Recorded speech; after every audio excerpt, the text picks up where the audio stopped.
এবং এত গুণী অভিনেতা এবং অভিনেত্রীদের মাঝখানে আমার অভিনয়টা পছন্দ করেছেন এবং আমার এবং শাকিব ভাইয়ের যে কেমিস্ট্রিটা আছে সেটা পছন্দ করেছেন, ভবিষ্যতে দেখতে চাইছেন।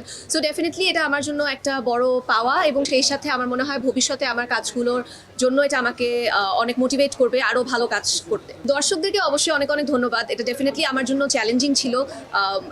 মেগা স্টার যার ২৬ বছরের অভিজ্ঞতা, এরকম একজন বড় স্টারের সাথে স্ক্রিন শেয়ার করা ইজি না। সেই সাথে আসলে রায়হান রাফির গত যা যা ছবি ছিল সবগুলোই সুপার ডুপার হিট, দর্শক পছন্দ করেছে। সো এখন যেটা আমি গতবারও বলেছিলাম যে আমি আসলে এই টিমের একটা নতুন এডিশন।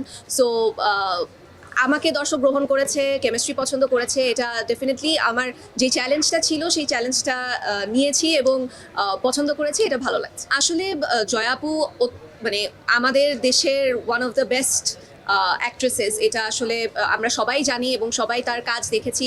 এবং আমি ছোটোবেলা থেকেই আসলে যখন মানে অ্যাক্টিং স্টার্ট করেছি তখন থেকেই জয়াপুর অ্যাক্টিং আমার ভীষণ ভীষণ পছন্দের। সো এরকম একজন গুণী অভিনেত্রী যে সিনেমাতে আমি অভিষেক করছি সেখানে আছে, এটাও আমার জন্য একটা বড় পাওয়া। এবং সেই সাথে আপু আমাকে খুব সুন্দরভাবে মোটিভেট করেছেন এবং বলেছেন যে ভবিষ্যতে যেন আমি এই ফোকাসটা বা এই কনসেন্ট্রেশনটা দিয়ে কন্টিনিউ করি এই যাত্রায়। অবশ্যই পার্থক্য তো আছে, এটা ডিফারেন্ট মিডিয়াম। তবে আমার তো আসলে কাজ হচ্ছে অভিনয় করা। আমি বলতে পারি যে আমি ভীষণ লাকি যে আমার কাজের শুরুগুলো খুব মানে বড় এবং গ্র্যান্ড হয়।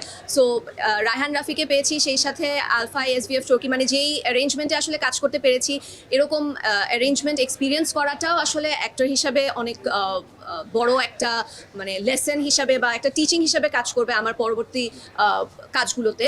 এবং সেই সাথে আমি আসলে মনে করি ছোট পর্দাটা আমার মানে ছোট পর্দার আমার যে কাজগুলো ছিল দর্শক পছন্দ করেছে এবং সেখানে আমি আসলে বড় পর্দায় কাজ করার জন্য রিহার্সাল করতে পেরেছি বা ওটাকে প্র্যাকটিস হিসেবে আমি ব্যবহার করতে পেরেছি। সো দর্শক দিন শেষে আসলে আমি দর্শকের জন্য কাজ করি, আমরা সবাই দর্শকদের জন্য কাজ করি। সো দর্শকরা ভালোবাসা দিচ্ছে, এটাই আমার জন্য অনেক বড় একটা ব্যাপার। সাবিলা তো এমনি ডল, সামনাসামনিও তো না, দর্শক পছন্দ করেছে, মানে স্পেশালি লুকের ক্ষেত্রে আমরা আসলে একটু বেশি ভেবেছিলাম। রাফি ভাইয়া সহ আমরা বেশ কয়েকবার এটা নিয়ে বসেছি যে যেহেতু আমি ছোট পর্দায় অনেক ধরনের চরিত্র করেছি, যেখানে অনেক ধরনের লুক ক্যারি করেছি। সো বড় পর্দায় আসলে ডিফারেন্ট কিছু একটা করতে চেয়েছিলাম। সো সেটা দর্শকরা, অডিয়েন্সরা লক্ষ্য করেছে এবং পছন্দ করেছে।